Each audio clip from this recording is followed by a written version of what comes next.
आप देख रहे हैं अल्फा डिफेंस हिंदी में आपका स्वागत है। आज के इस वीडियो में हम लोग बात करेंगे लाइट कॉम्बैट एयरक्राफ्ट तेजस के बारे में। कुछ समय पहले एक न्यूज आई थी कि भारत की तरफ से LCA तेजस श्रीलंका को ऑफर किया गया है। श्रीलंकन एयरफोर्स की 70th एनिवर्सरी पर भारतीय वायुसेना के प्रमुख air chief marshal RKS Bhadauria Sri Lanka गए थे और उनके श्रीलंका दौरे के साथ में भारतीय वायुसेना की एक्रोबैटिक टीम सूर्य किरण और सारंग श्रीलंका गई थी, जिनके साथ साथ LCA तेजस की भी एक टीम वहां गई थी। माना जा रहा था कि इस दौरान श्रीलंकन एयरफोर्स के पायलट्स लाइट कॉम्बैट एयरक्राफ्ट तेजस को ऑब्जर्व करेंगे, उनको डेमोन्स्ट्रेशन दिया जाएगा, जिसके बाद उनकी तरफ से डिसाइड किया जाएगा कि क्या उनको ये एयरक्राफ्ट खरीदना है या फिर किसी और फाइटर जेट के साथ में जाना है। अगर श्रीलंकन एयरफोर्स की बात की जाए तो उनकी रिक्वायरमेंट 8 फाइटर जेट्स की है और इस रिक्वायरमेंट के लिए श्रीलंका को पहले से ही JF-17 थंडर का ऑफर है। कुछ समय पहले चाइना की तरफ से JF-17 थंडर को लेकर श्रीलंका में बातचीत की जा रही थी और यहाँ पर ये जान लेना बहुत जरूरी है कि श्रीलंकन एयरफोर्स के पास में ऑलरेडी F7 जो कि चाइनीज वेरिएंट है MiG-21 का, उसकी 3 यूनिट ऑपरेशनल है। हालांकि ये एयरक्राफ्ट पुराने चाइनीज एयरक्राफ्ट हैं जिनको ओवरहॉल करके श्रीलंकन एयरफोर्स को दिया गया था, लेकिन इससे एक चीज पता चलती है कि श्रीलंकन एयरफोर्स में चाइनीज प्रेजेंस ऑलरेडी है और श्रीलंका में जो चाइनीज इन्फ्लुएंस है वो किसी से भी छुपा हुआ नहीं है। लेकिन बावजूद उसके श्रीलंकन एयरफोर्स की तरफ से JF-17 थंडर को लेकर बात आगे नहीं बढ़ाई गई और चाइनीज इन्फ्लुएंस के साथ साथ चाइनीज क्रेडिट लाइन के बावजूद श्रीलंका की तरफ से JF-17 थंडर को अक्वायर नहीं किया गया। माना जा रहा था कि श्रीलंका के 8 फाइटर जेट की रिक्वायरमेंट के लिए JF-17 थंडर और लाइट कॉम्बैट एयरक्राफ्ट तेजस के बीच में डायरेक्ट कंपटीशन है, लेकिन अब ऐसा लग रहा है कि ये दोनों फाइटर जेट श्रीलंका की तरफ से सेलेक्ट नहीं किए जाएंगे। रिपोर्ट्स के हिसाब से श्रीलंका की तरफ से उनके पुराने फाइटर जेट IAI काफियर को वापस से रीएक्टिवेट किया जा रहा है। ये इजरायली ओरिजिन के फाइटर जेट्स श्रीलंका के पास ऑलरेडी मौजूद थे, लेकिन अभी तक ये फाइटर जेट उड़ने की स्थिति में नहीं थे और इसी वजह से इन फाइटर जेट्स को स्टोरेज में रखा गया था।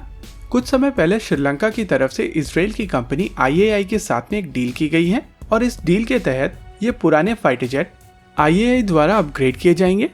ये अपग्रेड श्रीलंका में किया जाएगा और माना जा रहा है कि इस अपग्रेड के दौरान श्रीलंकन एयरफोर्स के टेक्नीशियंस को इस अपग्रेडेड एयरक्राफ्ट को मेंटेन करने के लिए ट्रेन किया जाएगा, ताकि आने वाले लंबे समय तक श्रीलंका में ही इस इजरायली ओरिजिन के एयरक्राफ्ट को मेंटेन और ऑपरेट किया जा सके। इन रिपोर्ट्स के हिसाब से माना जा रहा है कि इस डील की लागत $50 मिलियन की है और इस $50 मिलियन की लागत से इजराइल एरोस्पेस इंडस्ट्रीज की मदद से श्रीलंकन एयरफोर्स के IAI काफिया न ही केवल उड़ने की स्थिति में पहुंचेंगे, बल्कि इनको इस तरीके से अपग्रेड किया जाएगा कि ये काफी हद तक मॉडर्न स्टैंडर्ड्स के एयरक्राफ्ट हो जाएंगे। लेकिन इस अपग्रेड के बाद में श्रीलंकन एयरफोर्स की जो 8 एयरक्राफ्ट की रिक्वायरमेंट है वो पूर्ण हो जाएगी, क्योंकि ये ग्राउंडेड एयरक्राफ्ट अपग्रेड के बाद में श्रीलंकन एयरफोर्स के लिए किसी भी प्रकार के मिशन को कंप्लीट करने में सक्षम होंगे।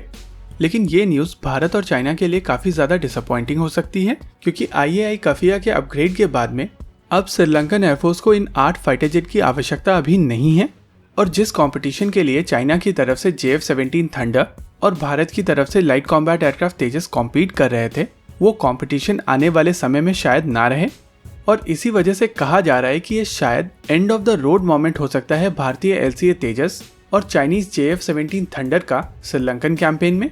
अगर IAI काफियर की बात की जाए तो ये एयरक्राफ्ट इजराइल एरोस्पेस इंडस्ट्री की तरफ से बनाया गया है। हिब्रू में कफिया का मतलब है लायंस कब, यानी कि शेर का बच्चा। यह एयरक्राफ्ट फ्रेंच मिराज 5 एयरक्राफ्ट का मॉडिफाइड वर्जन है, जिसमें इजरायली एवियोनिक्स और अमेरिकन इंजन लगा हुआ है। श्रीलंकन एयरफोर्स की तरफ से 2 बैच में ये फाइटर जेट अक्वायर किए गए थे। पहले बैच में 7 फाइटर जेट अक्वायर किए गए थे, वहीं पर दूसरे बैच में 9 फाइटर जेट अक्वायर किए गए थे। यानी कि सिविल वॉर शुरू होने से पहले श्रीलंका के पास में 16 ऐसे एयरक्राफ्ट थे, लेकिन सिविल वॉर खत्म होते होते श्रीलंका के पास में केवल 8 ऐसे एयरक्राफ्ट बचे हैं और ये 8 एयरक्राफ्ट इस समय ग्राउंडेड हैं, यानी कि ये उड़ने की स्थिति में नहीं है। लेकिन अपग्रेड के बाद में ये एयरक्राफ्ट श्रीलंकन एयरफोर्स की सारी रिक्वायरमेंट पूर्ण कर देंगे, जिसके बाद तेजस और JF-17 थंडर के एक्विजिशन को लेकर आने वाले 5 से 8 साल तक श्रीलंकन एयरफोर्स की तरफ से कोशिश शायद ना की जाए। इसी के साथ आज के इस वीडियो में रखते हैं केवल इतना ही। वीडियो को अंत तक देखने के लिए धन्यवाद। देखते रहिए अल्फा डिफेंस। जय हिंद।